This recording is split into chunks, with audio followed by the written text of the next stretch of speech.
Kisah ini diawali dengan penyiraman gas ke Xiayan oleh mantan pacarnya dan juga sahabatnya sendiri. Dan betapa kagetnya Xiayan ternyata di tangan Song Si-jun terdapat token yang dapat memanggil monster beruang raksasa. Dan ternyata token itu adalah dulunya dibawa oleh adiknya Xiayan. Song Si-jun berkata, "Aku sudah membunuh adikmu dan menyerahkan darahnya kepada dewa," sambil tertawa. Hahaha. Di sisi lain, monster beruang melawan monster zombie. Dan Xiayan yang terbakar merasakan rasa sakit yang luar biasa, tapi tiba-tiba matanya berubah menyala.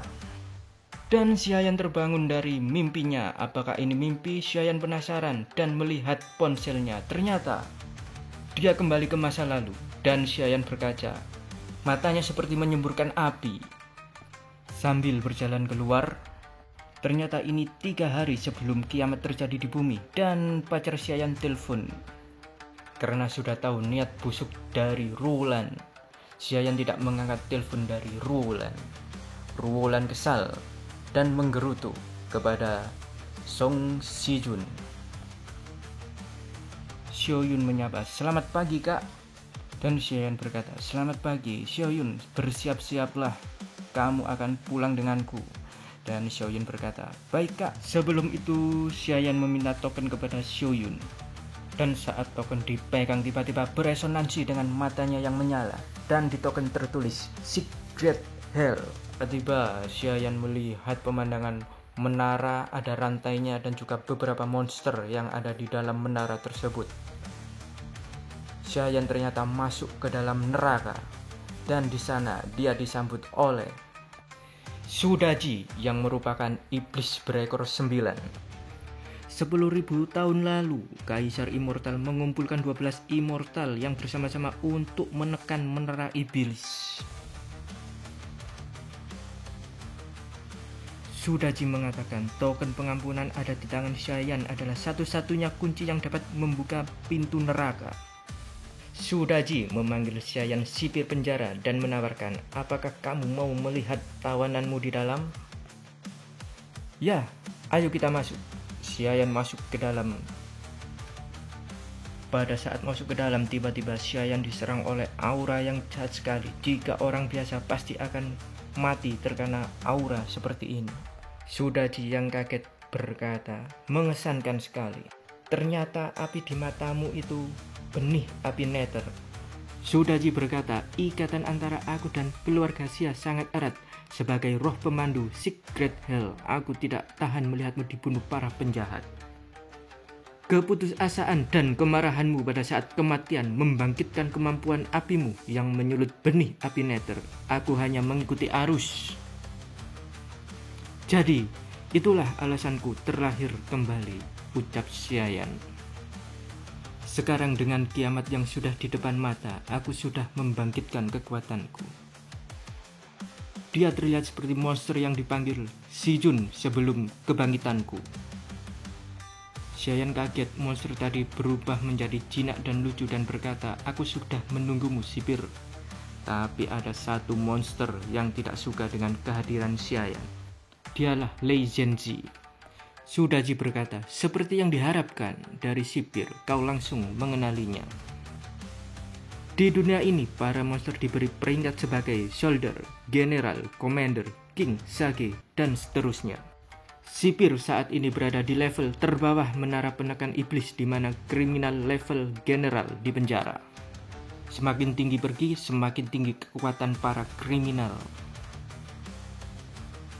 Xiayan kembali ke bumi dan berkata, "Dalam 3 hari, saat dewa turun ke dunia, perburuanku akan dimulai." Berpindah ke jalan antik. Di kehidupanku sebelumnya, seseorang menumpahkan binding Immortal Robe di sini dan menjadi pengguna kemampuan yang kuat. Jika aku tidak salah ingat, hartanya harusnya ada di sekitar sini, ucap Xiayan. Sekarang aku bisa melihat semua benda yang ada kekuatan magisnya. Di sisi lain ada keluarga Song yang juga akan mencari barang antik dan ada kekuatan magisnya. Ketua Song melihat Xiayan dan berkata, "Apa yang dia lakukan di sini?" Si Jun berkata, "Jangan khawatir ayah. Dia hanyalah orang bodoh yang setia dan mudah dimanipulasi.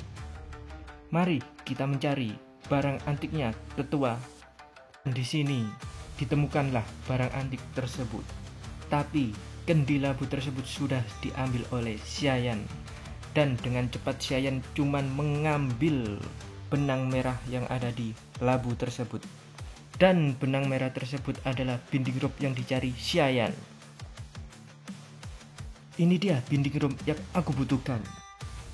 Ketua Song menawar untuk harga yang tinggi kepada kendi labu karena ada kekuatan spiritual yang memang luar biasa.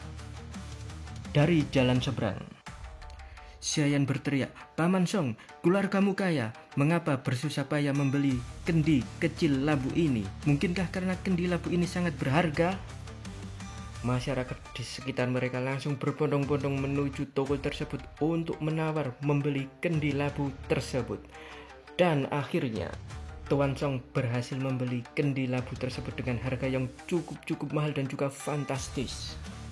Paman Song yang kesal kepada Xiayan melihat Xiayan di seberang dan menghampirinya. "Paman Song, kau bilang kau penasaran dengan pusaka di keluargaku?" ucap Xiayan. "Ah, iya. Ku dengar dari si Jun bahwa kau memiliki pusaka token keluarga. Bisakah kau menunjukkannya padaku?" "Ah, tentu saja. Ini dia. Tapi ada harga yang harus dibayar jika Paman Song ingin melihat token ini. 1 menit 10.000. Beri aku 50.000 dan Paman Song bisa melihat benda ini selama 5 menit. Sambil kesal dia berkata, "Oke, ini tokennya, silakan dilihat." Karena akan kiamat, simpan air terlebih dahulu, lalu makanan. Ada banyak sel kosong di penjara Great Hell. Pilih salah satu untuk menyimpan persediaan. "Waktunya selesai," ucap Xiayan. Paman Song berkata, "Dapatkah kamu menjual token ini kepadaku?" Xiayan berkata, "Tentu saja, tanpa nego. Token ini aku jual 10 juta rupiah. Jika tidak mau, baiklah, aku akan pergi." "Itu terlalu mahal, Xiayan." "Oke, baiklah, aku akan pergi." Skin berpindah ke Xiaoyun. "Kak, aku udah siap." "Oke, ayo kita pulang." Wali kelas Baixian berlari. Tunggu, kamu tidak boleh pulang.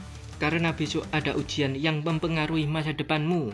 Xiayan menjelaskan, Xiaoyun akan mengambil cuti.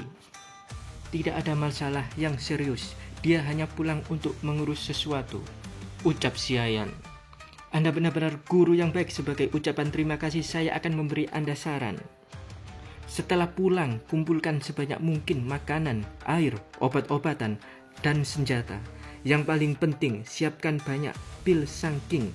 Mereka mungkin akan membantumu melewati masa sulit."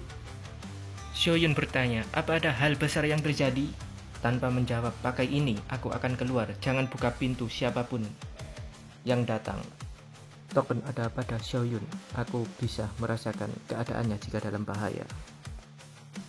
Xiayan turun ke lantai 1. Ruolan sedang berteleponan dengan Sujin, dan Sujin berkata, "Tahan Xiayan, aku akan mengambil tokennya." Ruolan menyapa Xiayan. "Si Jun akan ke sini, dia akan makan malam." Xiayan menepis Ruolan. Ruolan berkata, "Kau tidak benar-benar berpikir untuk putus denganku kan? Berhentilah bersikap kekanak-kanakan. Tolong menjauh dariku, kita putus saja."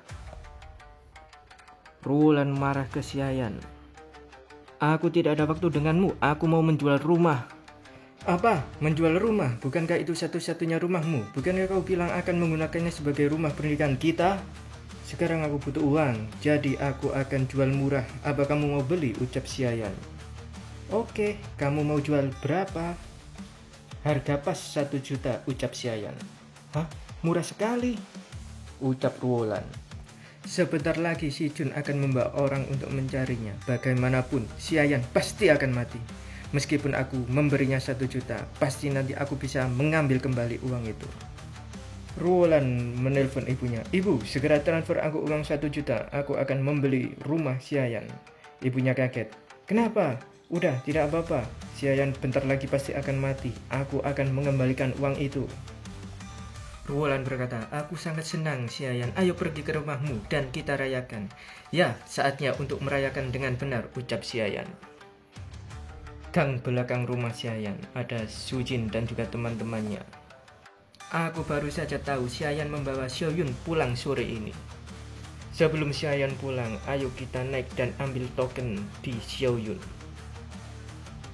Token menyala menandakan ada bahaya. Xiaoyun, buka pintu. Ini kakak Sijun. Kakak tidak di rumah. Kenapa kamu kemari? Xiaoyun teringat ucapan kakaknya. Jangan bukakan pintu kepada siapapun. Cepat, buka pintu, Xiaoyun. Xiaoyun terdiam. Ayo, dobrak pintunya, kawan-kawan. Baik, aku akan mendobraknya. Xiaoyun mundur sambil memegangi token. Dan Sijun mendobrak pintu tersebut, langsung membekap Xiaoyun dan mengambil token itu. Akan lebih mudah jika kau cepat membuka pintunya. Dasar bocah nakal, ucap Sijun sambil menampar Xiaoyun. Plak! Kak Sijun, kenapa kamu menamparku? Xiaoyun ketakutan. Tiba-tiba token bereaksi, memberikan efek halusinasi kepada yang menjahati Xiaoyun kepada Sijun dan teman-temannya. Mereka berhalusinasi seperti berada di surga, makan-makan enak dan juga buah-buahan. Tapi ternyata semua itu berubah. Kolamnya berubah menjadi darah. Ada beberapa macam tengkorak dan juga ada monster rubah yang tiba-tiba mencakar wajah Sijun. Disatukanlah token itu. Tiba-tiba diambil oleh Xiayan yang datang dari luar. Semua kaget. Hah, Xiayan! Di belakangnya Ruolan langsung masuk menghampiri Sijun dan berkata, kamu kenapa wajahmu berdarah? Harta karun dalam token itu, monster. Jangan biarkan dia pergi. Tangkap, ucap Sijun. Ayo, tangkap. Semua menyerang Xiayan. Sipir, kekuatan jiwa token baru saja habis. Ini semua salah Li Jianxi yang mencakar. Kalau tidak, aku bisa mengendalikan mereka lebih lama. Aku bahkan belum sempat tampil dengan seluruh ukuranmu. Bangunan ini pasti akan runtuh jika kau muncul, ucap Xiayan. Kalian diam saja, aku akan mencoba menggunakan kekuatan api Nether. Xiayan menggunakan kekuatan matanya dan membakar semua orang yang ada di sana. Mereka berteriak kepanasan. Sijun kaget. Hah, mereka semua kosong. Apa yang kamu gunakan, Xiayan? Apakah kamu menggunakan sihir hitam?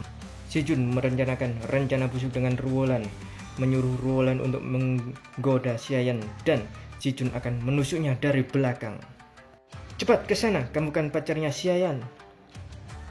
Benar, Xiayan, kamu tidak ingin menikah denganku, ucap Ruolan. Sijun tiba-tiba berlari dari belakang Ruolan sambil mengeluarkan pisau dan akan menusuk Xiayan. Mata Xiayan menyala dan membakar mereka berdua. Aku juga berpikir, kenapa aku membangkitkan kekuatan api. Sekarang aku akhirnya mengerti. Mungkin karena terlalu banyak hal kotor seperti kalian di dunia ini. Jadi aku akan membakar semuanya, ucap Xiayan.